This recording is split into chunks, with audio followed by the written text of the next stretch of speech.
Olá pessoal, então vamos lá, vamos dar continuidade à nossa aula de gravitação. Bem, como eu tinha falado então, estávamos falando sobre as três leis de Kepler, né? Primeira, segunda, terceira lei, lei das órbitas, lei das áreas, lei dos períodos. Bacaninha? E vamos continuar dando continuidade aí, né? Agora com a lei da gravitação universal de Newton em algumas aplicações. Então, vamos lá, gente. No que consiste a lei da gravitação universal? Bem, é basicamente uma equação para que a gente consiga determinar a intensidade da interação entre corpos à distância, né? No caso, a interação gravitacional. Belezinha? Então, ó, nós temos aqui dois corpos, né, de massas diferentes e os dois, né, sofrendo aqui a ação de uma força, né? Então a gente tem a força, no caso a gente tem a massa M1, a massa M2, uma força F, uma força menos F, atuando no corpo 2, né? Cada um nos seus devidos centros de massa. Gente, é interessante aqui a gente ressaltar, a gente relembrar que apesar, né, de serem corpos de massas diferentes, as leis de Newton continuam sendo válidas, inclusive uma da lei de gravitação universal de Newton. Então as leis da mecânica continuam sendo válidas, né? Então ação e reação. A força que o corpo 1 faz no corpo 2 é igual à força que o corpo 2 faz no corpo 1, beleza? Então, as intensidades são as mesmas, beleza? Tranquilo? Porém, sentidos opostos. Bacaninha? E aí, para calcular essa força gravitacional, a gente utiliza a seguinte equação, né? Força gravitacional igual a Gzão, M1, M2 sobre P ao quadrado. Então, primeiramente, essa força gravitacional depende do produto das massas, beleza? Então, a gente pode representar muitas vezes como sendo Mzão, Mzinho, Ma e Mb, vai depender do livro, da apostila que você vai estar utilizando, mas isso não tem problema, beleza? Massa 1, massa 2. Necessário a interação entre dois corpos ou mais, tá legal? É inversamente proporcional ao quadrado da distância, sempre lembre aí que essa distância é ao quadrado. E esse G aqui? Esse G, galera, é a constante da gravitação universal, beleza? É uma constante universal, galera, ela não muda, tá legal? E o valor dessa constante, vamos colocar aqui. Então, o valor dessa constante é de aproximadamente, é um valor aproximado, beleza? G igual não, aproximado, 6,67 vezes 10 elevado a menos 11 Newton metro quadrado por quilograma quadrado. Beleza? Tranquilo? Valor da nossa constante gravitacional. Gente, tem que decorar valor de constante, né? Número grande, não sei o quê. Gente, não precisa ficar decorando o valor dessas constantes. Até porque quando você vai fazer qualquer prova, né, vestibular, né, questão de livro, tudo, geralmente essas questões, essas constantes são dadas em questões. Então você não precisa ficar se apegando a decorar a questão. Tem que ficar, né, entender o conceito aqui. Então é basicamente uma força, né? Força de natureza gravitacional. Bacana? Então você pode ter interações à distância aí, né, os corpos sem terem contato, mesmo assim estarem interagindo. Bacaninha, gente? Bem, então, seguindo aí com, né, o nosso raciocínio, a gente vai pegar agora algumas aplicações das leis de Newton, das leis da gravitação universal de Newton.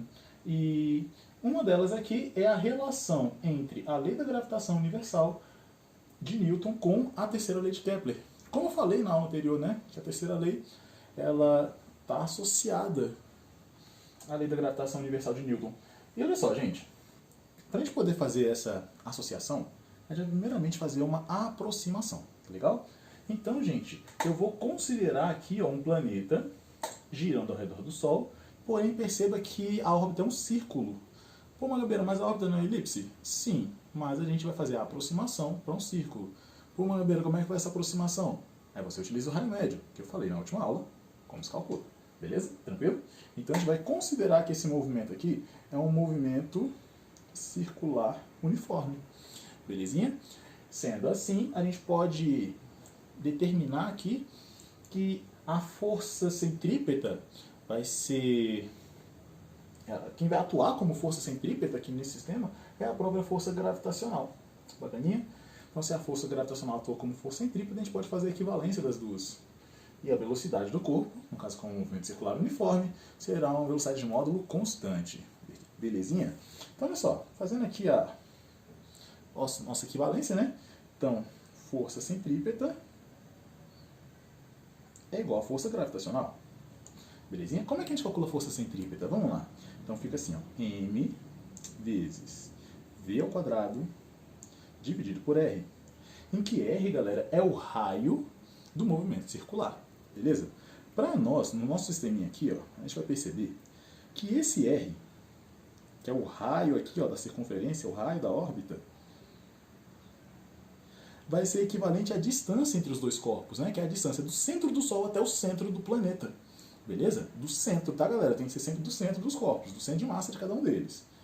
Então, sendo aqui o R a própria distância, quando eu colocar aqui força gravitacional, vai ficar Gzão, Mzão, Mzinho, dividido por D quadrado. No lugar de D, em vez de colocar D de distância, eu vou colocar R de raio, que é a própria distância. Vai ficar aqui sobre R ao quadrado. Beleza, gente? Bacaninha? E aí vamos lá, né? Primeira coisa aqui, nós temos a mesma massa mzinha dos dois lados da equação. Então, corta. Mas, galera, como é que eu vou saber que essa massa mzinha é a mesma? Gente, olha aqui, ó. A gente tem aqui a massa do Sol e um planeta. Como não está representado, eu vou chamar a massa do Sol de Mzão, a massa do planeta de Mzinho. Seria o M1 e o M2 que estava na equação anteriormente, beleza? Só que geralmente, quando a gente faz essa representação, Mzão é para determinar a massa do corpo central, Mzinho é a massa do corpo que está orbitando, que está girando ao redor. Beleza? Bacaninha. E vamos lá, vamos continuar aqui a nossa equação. Então vai ficar aqui, ó. Corta agora. Opa, por que eu tirei o vermelho? Vamos lá, vamos cortar aqui, ó. Cortei Mzinho, corto um R com esse quadrado aqui, vai ficar, ó, corta esse R, corta aqui o quadrado, fica só um R, beleza? Seria R vezes R, corta um deles. E aí vamos reescrever a nossa equação. Então vai ficar bem assim. V quadrado é igual a G Mzão sobre R. Bacana, gente? Beleza? Vamos lá, gente. Agora vamos mexer com a nossa ideia aqui.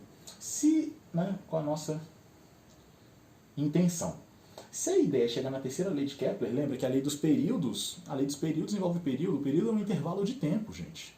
Então eu preciso fazer aparecer o tempo nessa equação. Não tem tempo aí. Na verdade, tem uma grandeza que está relacionada com o tempo, que é a velocidade. Opa, então vamos lá. Como é que a gente calcula a velocidade? Supondo que o módulo dela é constante, já que é um movimento circular uniforme, velocidade a gente vai calcular como sendo distância por tempo, beleza? Delta S sobre delta T. Então vai ficar bem assim, ó. Delta S sobre delta T. Eu consigo tirar esse bichinho daqui? Pelo jeito não. Então vou escrever em cima. Vai ficar bem assim, ó. Delta S sobre delta T, tudo isso ao quadrado, não esquece do quadrado, beleza? Velocidade ao quadrado, igual a G, Mzão, sobre R, beleza? Gente, vamos lá, vamos pensar agora. Esse delta S é a distância percorrida. Esse corpo está girando ao redor do Sol, esse planeta. Opa, se ele está girando, então a distância percorrida ao longo de uma volta vai ser a própria circunferência. Como é que a gente calcula o tamanho da circunferência, esse perímetro aí, né? 2πr. Vai ficar 2πr é a distância em uma volta, beleza? E vamos lá. O intervalo de tempo que vai passar é um intervalo de tempo necessário para uma volta. A gente chama isso de período. Opa, então fica aqui, ó, período, T maiúsculo. E pronto, tudo isso ao quadrado. Isso é igual a G, Mzão, sobre R. E agora é só terminar a continha, gente, isolar o que nós queremos. Vamos lá. Todo mundo ao quadrado, vai jogando quadrado de todo mundo aqui. Então vai ficar aqui, ó. 4π, esse π ficou feio. 4π ao quadrado vezes R ao quadrado dividido por período ao quadrado é igual a G, Mzão, sobre R. Beleza? E agora é só a gente isolar o termo que nós queremos. Gente, como quero chegar na lei dos períodos? Período ao quadrado sobre raio ao cubo. Olha aqui, ó. Nós temos aqui o período ao quadrado, está dividindo, vem multiplicando. Esse R ao quadrado está multiplicando, vem para o outro lado, dividindo. Opa, então vai ficar período em cima, cubo embaixo. Opa, então vai ficar assim, ó. Período ao quadrado sobre raio de órbita ao cubo é igual a o período veio multiplicando e o raio ao quadrado veio dividindo. Esse GM que está multiplicando, vem para o outro lado dividindo, 4π fica aqui em cima, 4π quadrado. Vai ficar bem assim, ó. 4π ao quadrado. Nossa, ficou feio isso aqui. Vai ficar assim, ó. 4π ao quadrado. Continua horroroso. Dividido por G vezes M. Pronto. Está aí a nossa terceira lei de Kepler, né, de onde ela vem. E aí lembra, quando a gente falou sobre a terceira lei de Kepler, eu tinha comentado que a terceira lei de Kepler, a lei dos períodos, ela só é válida, essa relação de t ao quadrado sobre r ao cubo ser uma constante, só é uma constante, né, quando estamos analisando corpos que giram em torno do mesmo astro central. Beleza? Tem que ser em torno do mesmo astro central, gente. Por que depende do corpo central? Por que tem que ser o mesmo astro central? Olha aqui, gente. Olha para a nossa equação. Olha aqui, ó. Então vai ficar período ao quadrado sobre r ao cubo é igual a 4, que é uma constante, é um valor numérico, beleza?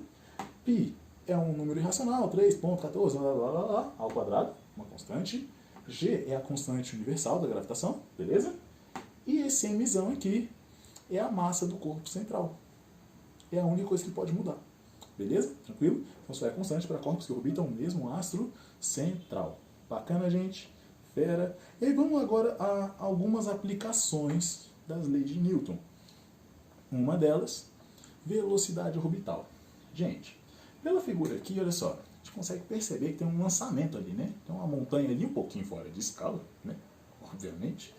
E aí, tem um corpo sendo arremessado. Aí percebe, joga ele com um pouquinho de força. Aí cai aqui, ó, fazendo uma parábola e cai aqui um pouquinho à frente.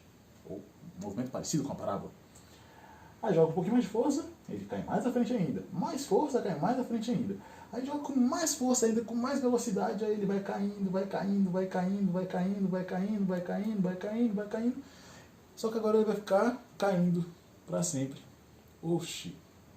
Como assim, meu Gabi? Não vai ficar caindo para sempre. Como assim? Não vai bater no chão, não? Não. Não vai bater no chão. É exatamente a ideia de chegar na velocidade orbital. Você vai jogar um objeto com uma velocidade tão grande, tão alta, tão intensa, que esse corpo, conforme ele vai fazendo aqui a curvatura da sua trajetória, essa curvatura da sua trajetória acompanha a curvatura da Terra. Então seriam duas curvaturas conjuntas aqui. Então o corpo, ó, se você pensa numa superfície plana, aqui é a superfície plana, o corpo ele vem e cai, beleza? Porém, como a superfície da Terra não é uma superfície plana, ou a Terra não é plana. Não, não é plana, gente. Sinto muito se você acredita nisso, mas não é. Então, ó, aqui. Se você perceber aqui, você vai jogar o corpo, ele vai fazendo aqui uma curvatura, e a Terra também tem a curvatura, então os dois vão acompanhando. Tem a curvatura da Terra e a curvatura da trajetória. E aí o corpo ele permanece caindo indefinidamente, beleza?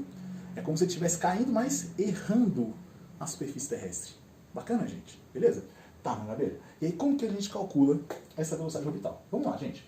É um princípio bem simples. A gente vai de novo considerar um movimento circular, beleza? E vamos considerar que a força gravitacional atua como força centrípeta, exerce um papel de força centrípeta. Então vai ficar bem assim, ó. Força centrípeta e a própria força gravitacional. Belezinha? Vamos lá. Força centrípeta. mv quadrado sobre r. E força gravitacional, gzão, mzão, mzinho sobre r quadrado. E agora vamos simplificar aqui o que nós podemos simplificar. Então corta mzinho, corta esse r, corta aqui um r, né, da multiplicação, são dois aqui, né, r vezes r, aí corta o quadrado. E pronto, vamos lá. Só reescrever aqui. Gabeira, tá começando igualzinho a conta anterior? Sim, começa igualzinho mesmo, só que a gente para no meio, olha só. Fica assim, ó. V quadrado, V quadrado, igual a Gm sobre R. Beleza? Bacana? E agora basta isolar essa velocidade. Então aqui, ó, fica velocidade orbital igual a raiz de Gmzão sobre R. Bacana, gente? Beleza? Gente, fique bem atento. que esse R que está aparecendo aqui, muitas vezes a gente pode confundir, o raio do planeta, é o que isso aí? Esse aqui é o raio de órbita, tá, gente? Eu vou até anotar aqui do lado. Esse aqui é o raio de órbita. Minha cadeira tá escorregando aqui, tá caindo. Ó. Esse aqui é o raio de órbita. Beleza? Raio de órbita. Galera, toma muito cuidado. Muitas vezes você pode ficar ali, será que é o raio do planeta, tudo? Não, gente, é velocidade orbital, a gente vai utilizar o raio de órbita. Bacana, gente? Belezinha? Fera? Aí, vamos agora a uma outra aplicação aqui da lei da gravitação universal, que na verdade é basicamente ali um sisteminha para aplicação, né, do que a gente acabou de ver, que é o satélite geoestacionário, gente, né, o desenvolvimento aqui de uma órbita. Isso aqui era para ser um GIF, então isso aqui era para ter movimento, beleza? Só que deu algum erro e não ficou em movimento, infelizmente. Eu tentei, não deu certo, tá legal? Infelizmente. Mas aí vamos lá, dá pra gente continuar aqui. Ó, gente, então, vamos fazer o seguinte, ó. Vamos imaginar um movimento aqui. Imagina aqui um satélite, tá legal? E aqui a Terra. Não sei se vocês conseguem perceber, mas aqui, ó, bem aqui no meio, é branco. Então, aqui seria um dos polos da Terra, né? Vamos supor o Polo Norte, tá legal? Mas quando a gente olha a Terra, né? Tem aquela visão da Terra, aí não seria, né, ali aqui a América do Norte, América do Sul, Europa, África aqui embaixo, Oceania e tal, né? Rússia lá, né? Com seus muros em volta lá, tudo. Então, gente, a visão que a gente tem é uma visão simples, assim, né? A gente pode olhar o globo terrestre de qualquer forma, de qualquer, né, posição, de cima, de baixo, de um lado, tal, tudo mais. Aqui é uma visão diferenciada, que é uma visão, né, de um referencial diferente. Então a gente está olhando aqui por cima, tá? Você pensando no globo terrestre, a gente está olhando por cima, tá legal? Bacaninha? Gente, olhando por cima, a gente está vendo aqui um dos polos. Imagina o Polo Norte aqui. Então quando você vê a Terra aqui girando, o movimento dela será mais ou menos assim, ó. Ela vai girar assim. Ela está girando assim. Beleza? Ela está fazendo esse movimento aqui, girando assim. Gente, se ela está girando aqui, olha só, a órbita desse satélite está acompanhando aqui o giro da Terra. Beleza? Tranquilo? E aí, no que consiste agora, né, a característica, né, o que vai caracterizar um satélite geoestacionário? O satélite geoestacionário vai ser caracterizado por acompanhar o movimento da Terra e não mudar de posição em relação ao ponto fixo na Terra. Beleza? Então ele não adianta em relação a esse ponto, ele não atrasa, ele não aproxima, ele não afasta, ele permanece fixo em relação a um ponto da Terra. Beleza? Então olha só, gente. Se eu pegar aqui esse satélite e esse ponto aqui da Terra, vamos pensar aqui na Terra se movimentando, tá? Então esse ponto da Terra, vamos botar aqui de uma outra cor, vou botar aqui um rosa aqui, ó. Um ponto aqui, beleza? Esse ponto, ele vai se movimentar devido ao movimento de giro da Terra, né? O movimento de rotação, a Terra vai girando, vai girando, vai girando e esse ponto parou aqui. Percebe que ocorreu um giro aqui, ó, de 90 graus. Beleza? Pelo desenho que eu fiz, estou falando que é 90 graus. Tá legal? Esse satélite, galera, ele vai acompanhar esse movimento. Então, esse satélite que está aqui, ó, ele vai acompanhando esse movimento até aqui. Então, aqui, ó, o satélite parou bem aqui. Parou não, né? A gente botou aqui. Pronto, tá aí. Gente, olha que bosta de desenho. Deixa eu melhorar um pouquinho isso. Ave Maria. Ó, continua uma bosta. Não tem problema não. Gente, o que a gente consegue perceber aqui, né? O satélite, ele acompanhou o movimento desse ponto da Terra. Então, esse ponto aqui, ó, ele teve um giro de 90 graus em um determinado intervalo de tempo, e o satélite, ele, apesar de percorrer uma distância diferente, ele vai ter exatamente o mesmo giro, né, o mesmo ângulo percorrido. Então, ele vai girar o mesmo ângulo no mesmo intervalo de tempo. Calma aí. Se ele vai girar o mesmo ângulo no mesmo intervalo de tempo, a gente pode dizer que os dois possuem a mesma velocidade angular, beleza? Então, a velocidade angular do satélite é igual à velocidade angular da Terra, beleza? Os dois vão vão varrer exatamente o mesmo ângulo no mesmo intervalo de tempo. E olha só, vamos pensar em outra coisa aqui. Se a Terra der uma volta completa, não vai girar um ângulo de 360 graus? Ou 2 π radianos? Então, se girar 360 graus a Terra, eu vou ter o satélite girando 360 graus também, 2 π radianos, no mesmo intervalo de tempo. Então, se eles giram uma volta completa no mesmo tempo, significa que eles possuem também o mesmo período, gente. Então, o período da Terra, ou melhor, o período do satélite, vai ser igual ao período da Terra, beleza? Que é igual a quanto? 24 horas.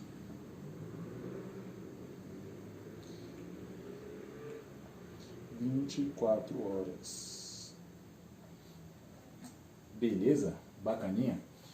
Então os dois possuem o mesmo período. E, para que o satélite seja geoestacionário, para que ele não mude de posição em relação ao ponto fixo na Terra, é necessário que ele esteja sobre a linha do Equador. Beleza? Para poder acompanhar esse movimento da Terra aí perfeitamente. Tranquilo, gente? Sem problemas? Bacaninha? E vamos lá. Para a gente finalizar a nossa aula de hoje, né? Nosso encontro, nós vamos fazer agora o cálculo da gravidade. E, gente, vocês já devem ter visto, né? Aquele papo, né? Newton estava embaixo de uma macieira, tal, não sei o que lá, caiu uma maçã na cabeça dele, o bicho, opa, gravidade, que é isso? Não é exatamente isso, né? Existem alguns relatos de que ele realmente frequentava muito, né, o jardim da universidade, que ele ficava sentado lá embaixo da macieira, mas era para pensar, para fazer suas contas, tudo, não tem nada a ver, ele via a maçã e desenvolver uma conta por causa da maçã, beleza? Mas, olha só, gente, aqui nós temos uma representação, né, de uma maçã caindo ali na cabeça de Newton. Pensa comigo, gente, pensa comigo.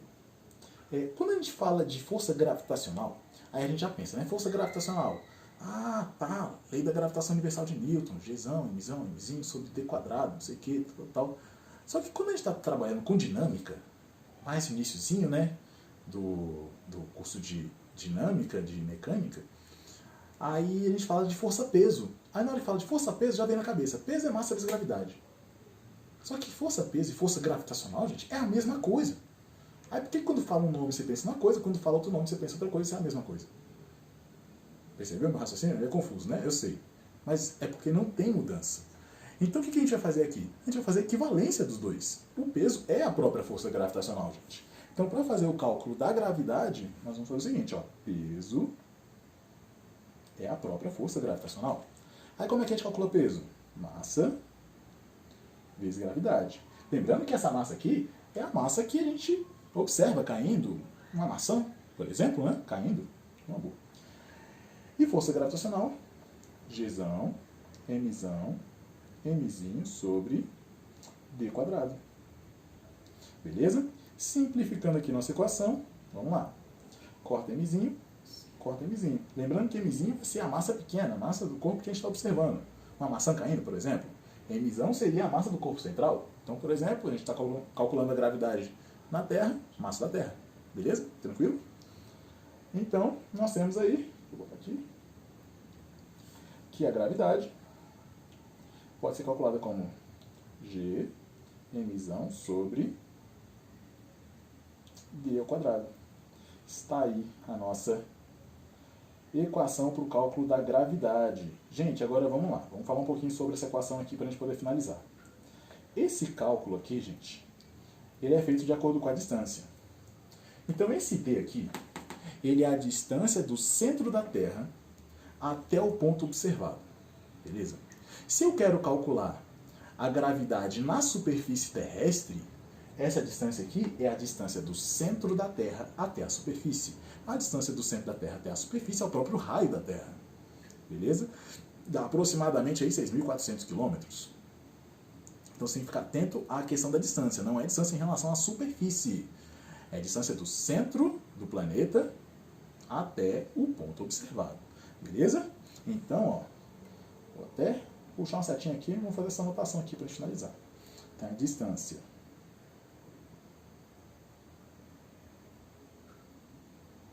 vou botar do centro do corpo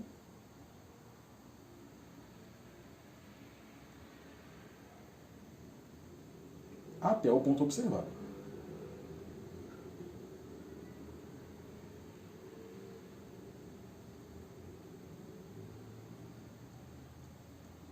Belezinha? Bacana, gente? Então fique atento a isso aí. Então se você quiser calcular na superfície da Terra, utilize o raio da Terra. Quiser calcular de um satélite que está a uma altitude, né, determinada aí você vai pegar o raio da Terra mais a altitude, que é a distância da superfície, né, até a altura, no caso, né? Vai ser a distância da superfície até o ponto onde está esse corpo. Belezinha, gente? Bacana? Então, vamos finalizar nossa aula de gravitação por aqui, de aplicações. Não falei de velocidade de escape porque eu pretendo fazer um vídeo a respeito disso, beleza? Separado. Tá legal? Vou fazer essa demonstraçãozinha. Aí, durante a semana eu vou fazer outro videozinho. Beleza, gente?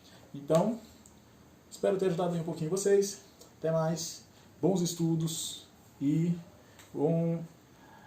boas provas, gente. Até mais. Falou!